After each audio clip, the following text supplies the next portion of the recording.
বন্ধুরা, একটি বিড়াল ছানা মাঠে একটি গরিলা হামলা করে উঁচু পাহাড় থেকে নদীতে ঝাঁপিয়ে পড়ে।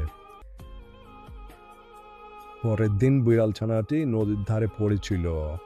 নদীর ধার দিয়ে একটি খরগোশ যাচ্ছিল। খরগোশটি দেখে নদীর ধারে একটি বিড়াল ছানা পড়ে আছে। খরগোশ বিড়াল ছানাটিকে নিয়ে যায়। বিড়াল ছানা ভেজা থাকার কারণে অনেক কাঁপছিল।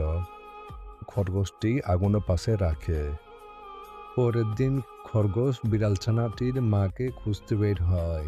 বিড়াল ছানাটি অনেক চিৎকার করে তার মাকে ডাকছিল, কিন্তু কোথাও খুঁজে পাচ্ছিল না। হঠাৎ করে দেখে তার মা নদীর পাড়ে পড়ে আছে। বিড়াল ছানাটি তার মার কাছে এসে দেখে তার মা মারা গেছে। খরগোশ বিড়াল ছানাটির মাকে কবর দিয়ে দেয়। বিড়াল ছানাটি তার মায়ের জন্য অনেক কান্না করছিল।